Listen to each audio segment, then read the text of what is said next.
Good morning, everyone. I am Sai Deepthi from B15 batch, and my technical seminar topic is on ethical hacking under the guidance of Roshan sir. These are the contents of my PPT. So let us come to the introduction.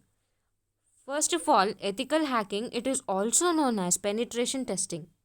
It is also known as white hat hacking. This involves the same tools, tricks and techniques that hackers use. But the major difference between ethical hacking and normal hacking is that ethical hacking is legal and hacking is illegal. Ethical hacking, it can ensure the vendors the claim about the security of their products legitimate, which means that wherever there is a flaw, this ethical hacking helps to uh, uh, ensure the vendor or the owner what the problem is.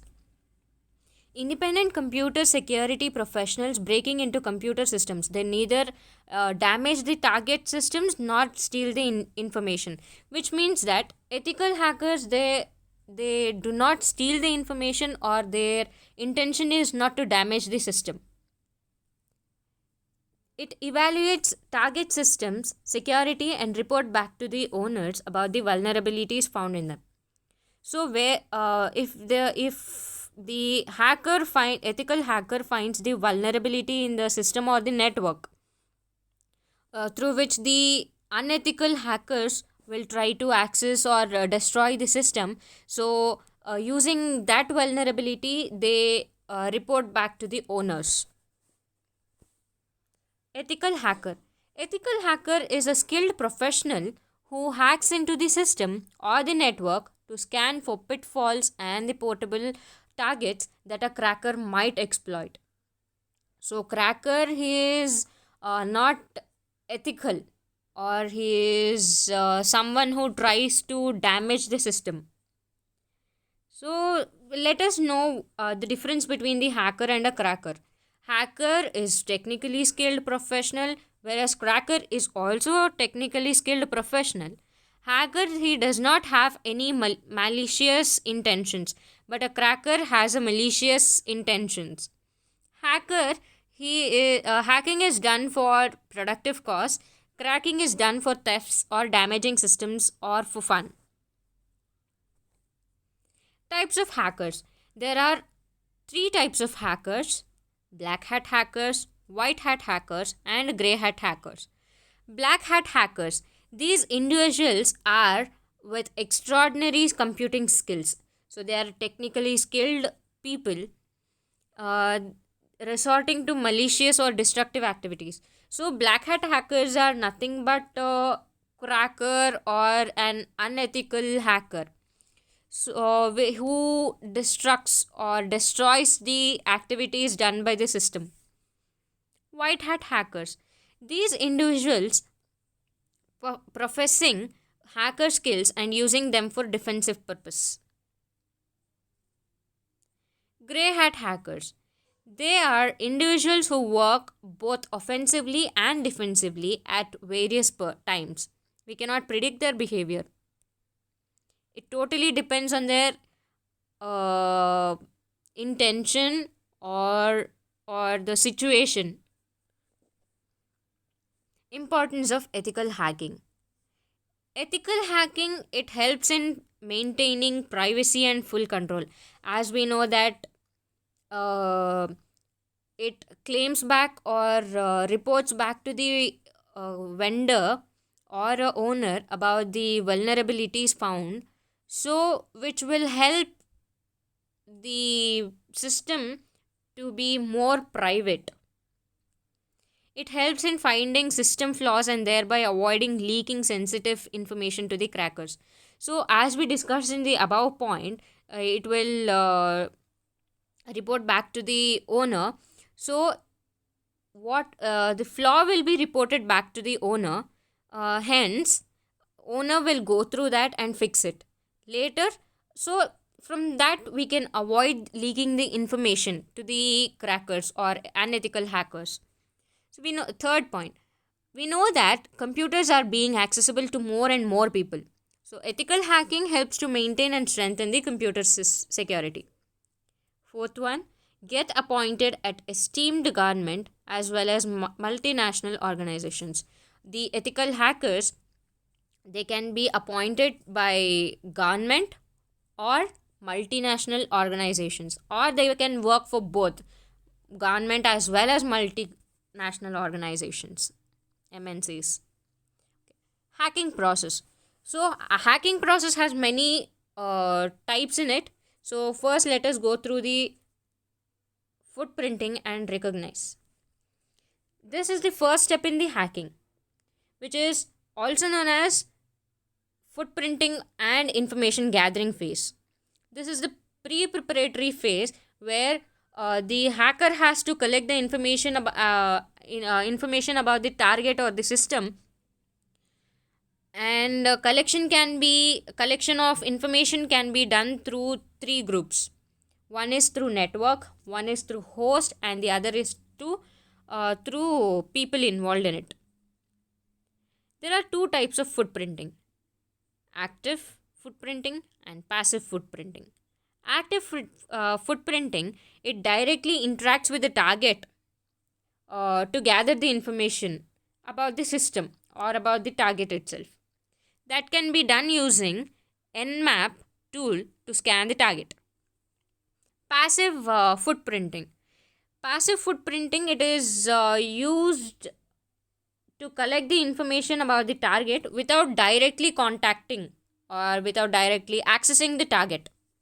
This involves collecting information from social media, public websites such as Twitter, Insta, WhatsApp, Gmail, spam, by sending the spam mails to them, etc.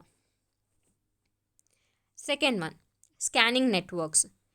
It is a procedure for identifying the active host on the network, either for the purpose of attacking them or for the network security assessment. Three types of scannings are involved: port scanning, vulnerability scanning, network mapping. Port scanning, it involves scanning the target for the information like open ports, live systems, various services running on the host. Vulnerability scanning, checking the target for weaknesses or vulnerabilities which can be exploited. This can be done with the help of automated tools. And network mapping, finding the topology of the network, routers, firewalls, firewall servers, and host information, and drawing network diagram with the available information. So there are various types of network topologies: mesh topology, bus topology, hybrid topology, etc. And using those informations, or after collecting all the information, they draw a network diagram with the available information. So this map may serve as a valuable piece of information throughout the hacking process. Third one is gaining access. This is the most important phase of an attack in terms of potential damage. So gaining access is not just collecting information, but giving a damage to the system. This phase is where an attacker breaks into the system or the network using various tools or methods. So the attacker breaks into the system or enters into the system using tools or methods or applications. After entering into a system, he has to increase his privilege to administrator level, so he can install an application he needs or modify data or hide data. To break into a system, it is not easy task. So hence we have to gain privilege from a user to an administrator level, so that we can modify the permissions, or hide the data or modify the data. And the fourth one is maintain access. Maintaining access, a hacker may just hack the system to show it was vulnerable, or he can be mischievous that he wants to maintain or persist the connection in the background without the knowledge of the user. This can be done by using trojans, rootkits, or other malicious files. The aim is to maintain the access to the target until he finishes the task he planned to accomplish into that target. Fifth one is clear track and logs. No thief wants to get caught. An intelligent hacker always clears all the evidences so that in the later point of time no one will find any traces leading to him. So whoever the hacker is, he will try to clear all the logs, because no one should come to know that it was being hacked, the system was being hacked, and he should not be in trouble, so that he'll try to clear all the evidences. This involves the clearing the tracks and logs involves modifying, corrupting, deleting the values of the logs, modifying registry values, and uninstalling all applications he used and deleting all folders he created. And next comes types of attacks. There are many types of attacks: man in the middle attack, drive by attack, password attack, SQL injection attack, birthday attack, malware attack, hand-picked attack, denial of service and distributed denial of service attacks, phishing and spear phishing attacks, eavesdropping attacks, cross-site scripting attack. Skills of a hacker. Uh, a hacker will have a knowledge about many things in order to hack a system or a network. Network protocols like HTTP, HTTPS, authentication techniques, firewall architecture, port details, network architecture, database setups with client server architectures, shell scripting, HTML, Java, Python, Ruby, web server configurations, network architectures, web application structures, and many more. Ethical hacking tools. There are many ethical hacking tools. Let us go through one by one. Vulnerability scanners. Vulnerability scanner, it is a computer program that detects the weak spots in a network or a computer system. Port scanners. Port scanner, it is a software program which investigates a server for open and active ports by sending client requests to a range of server port addresses. They are classified into TCP scanning, SYN scanning, UDP scanning, Windows scanning. Web application scanners. Web application scanners, they enables the black box testing. So black box testing, it is a kind of application or a system testing where the tester has no clue about the business logic or processing of the web application or software and just have the information about the input and output. Scanner, it interacts with the UI and architecture only, but doesn't scan source code. Only it goes through only the architecture, not through the source code. Password cracking tools. In a password cracking tool, normally to crack a password, they use dictionary attack.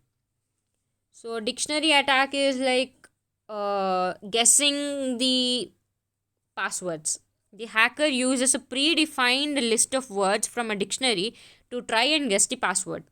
If the set password is weak, then a dictionary attack can decode it quite fast. So Hydra is a popular tool that is widely used for dictionary attacks. Packet sniffers. This is also known as packet analyzer, protocol analyzer, or a network analyzer. This is a piece of hardware or software used to monitor network traffic. Sniffers work by examining streams of data packets that flow between computers on a network as well as between networked computers and the larger internet. Advantages and disadvantages. Advantages. They help in closing the flaws in the system network. They provide security to banking and financial establishment. They prevent website defacements, and it ethical hacking, it is an evolving technique. Disadvantages: it completely depends on the trustworthiness of the hacker. Hiring professionals is expensive. No ethical hacker can ensure the system security by using the same technique repeatedly. If the same technique is used repeatedly, then the hacker can break into the system. So we need higher and higher advanced softwares or this technique, so that the hackers or crackers couldn't go through or destroy the system. More enhanced software should be used for optimum protection. And here are the references. Thank you.